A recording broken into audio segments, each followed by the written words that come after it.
Assalamualaikum warahmatullahi wabarakatuh. Halo teman-teman, perkenalkan nama saya Asad Nasirudin, mahasiswa semester 4 KPIC IAIN Ponorogo. Di sini saya akan sedikit membahas tentang psikologi komunikasi. Komunikasi adalah suatu aktivitas penyampaian informasi, baik itu pesan, ide, dan gagasan dari satu pihak ke pihak lainnya yang dapat dilakukan secara langsung maupun tidak langsung. Secara langsung yaitu melalui atau menggunakan lisan atau verbal, sedangkan yang tidak langsung melalui media tertentu seperti bahasa tubuh, tulisan, dan lain-lain. Psikologi adalah salah satu disiplin ilmu pengetahuan dan ilmu terapan yang mempelajari tentang perilaku, fungsi mental, dan proses mental manusia melalui prosedur ilmiah. Psikologi komunikasi sendiri adalah ilmu yang mempelajari usaha untuk memprediksi, menguraikan, dan mengendalikan peristiwa mental dan behavioral dalam komunikasi. Batasan dalam komunikasi sangatlah luas, yaitu mencakup penyampaian energi, gelombang suara, tanda di antara tempat, sistem, dan organisme. Di sini saya akan lebih membahas materi tentang atribusi sosial beserta sifatnya.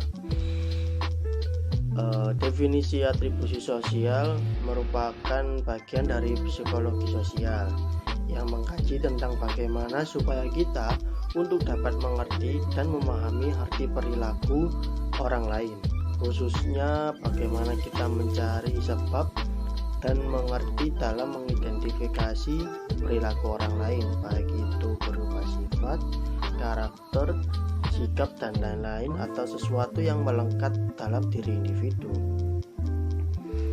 Dengan atribusi sosial, kita tidak hanya mengerti dan memahami perilaku orang lain, namun kita dapat mengerti sekaligus memahami perilaku diri sendiri tanpa mempersepsikan di luar kognisi kita, sehingga kita dapat berhasil melakukan atribusi atau gagal terhadap diri sendiri. Karena dari apa yang orang lain perbuat, maka kita pun mungkin pernah mengalaminya atau melakukan atribusi. Di sini sifat atribusi sosial itu dibagi menjadi 3 macam, yaitu yang pertama adalah abstrak, yang kedua adalah ambigu, dan yang ketiga adalah normatif. Di sini saya akan menjelaskan satu persatu, mulai dari yang pertama adalah abstrak. Jadi kenapa disebut abstrak? Sebenarnya proses melakukan atribusi sosial itu adalah proses yang mengabstraksi secara meta. Berarti atribusi merupakan abstraksi mental yang berusaha mengubah sesuatu yang sifatnya konkret, konstekstual, menjadi sesuatu yang sifatnya abstrak dan umum. Yang kedua yaitu ambigu. Ambigu ini merupakan proses pereduksian informasi yang sifatnya tidak pasti. Perilaku yang sifatnya kompleks direduksi sedemikian rupa menjadi representasi yang bersifat abstrak.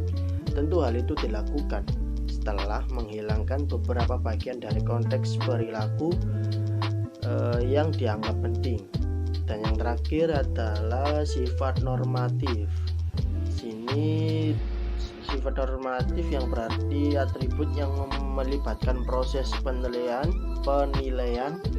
yang kemudian akan dipakai dalam memahami, memprediksi, dan mengendalikan lingkungan. Demikian yang bisa saya sampaikan, kurang lebihnya mohon maaf. Wassalamualaikum warahmatullahi wabarakatuh.